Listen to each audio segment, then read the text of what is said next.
Have you ever been in a meeting and just held back? You knew something was off, but you didn't say a word.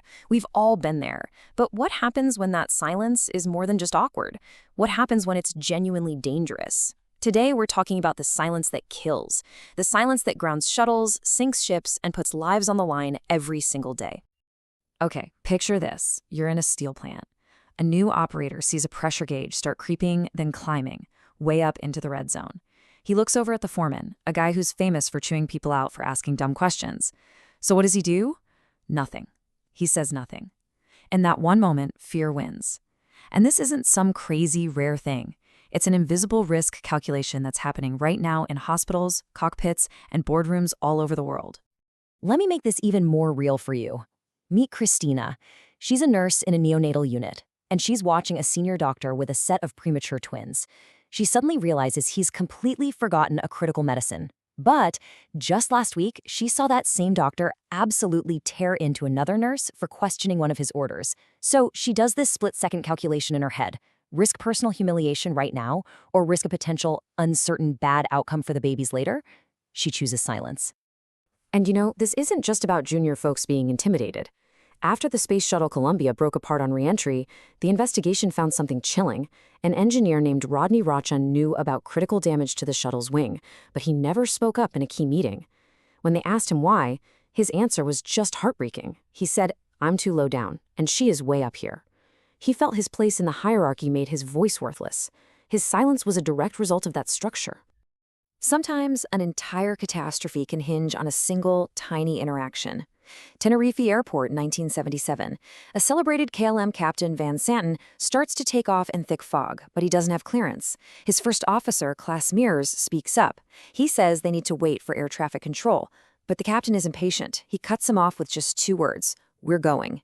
And just like that, the conversation was over. The plane collided with another 747 on the runway, killing 583 people. One person's fear, one person's inability to be heard, created the final, fatal link in the chain. So yeah, the problem is incredibly clear. Fear creates a dangerous silence. But the solution, the antidote, actually came from a really unexpected place.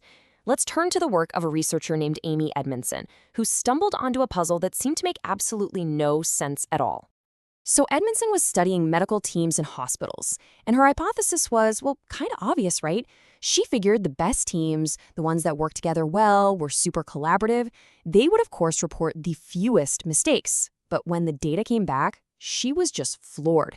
It was the complete opposite. The highest performing teams, the ones with the best collaboration and outcomes, were reporting way more errors than the other teams. So what is going on here? I mean, how can that possibly be true? Were the really good teams actually just clumsier? Did being a good team somehow make them careless? Or was something else, something hidden, going on? Well, it turns out the answer wasn't that the better teams were making more mistakes. The answer was they were more willing to admit their mistakes. There was a hidden variable at play, a kind of cultural magic that changes everything. And it's called psychological safety. So what is psychological safety exactly? It's really important to know that it's not about being nice all the time or lowering standards. It's this shared belief on a team that it's okay to take interpersonal risks.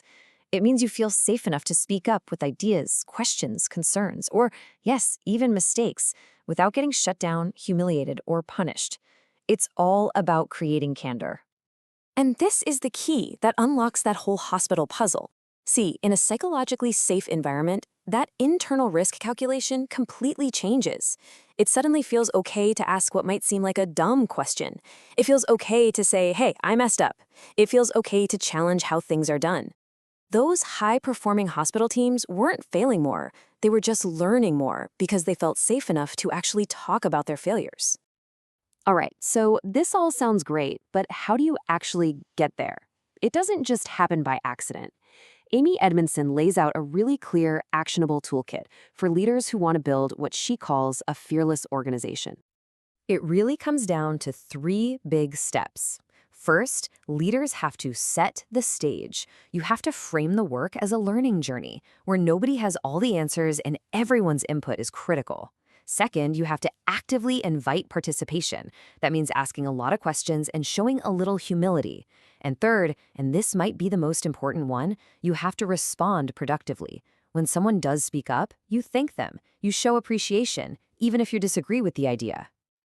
You know, this requires a huge mental shift. Just look at this table. The old default way of thinking is that the boss has the answers, and that failure is a sign of weakness.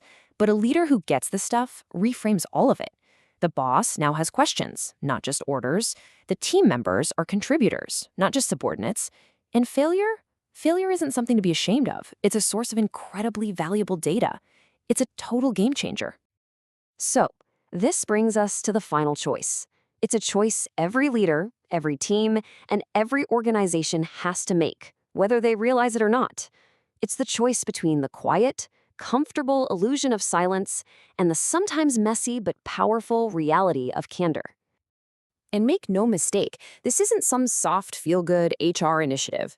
This is a hardcore strategic imperative. The CEO of Eastman Chemical, Mark Costa, put it perfectly. He said his single greatest fear isn't a market crash or a new competitor, it's that his own people aren't telling him the truth. He knows that silence is where threats fester and opportunities go to die. When you just look at the outcomes, the choice couldn't be clearer. A culture that runs on fear and silence, well, that leads straight to preventable failures, missed innovations, and people who are just checked out. But a culture of voice, one built on a foundation of psychological safety, that's what drives quality, learning, innovation, and real growth. The two paths lead to completely different worlds. So here's the bottom line. In the world we live in today, building a fearless organization isn't just a nice-to-have, it's a must-have. If you want quality, if you want innovation, if you want to see real growth, you have one job above all others as a leader. You have to banish fear.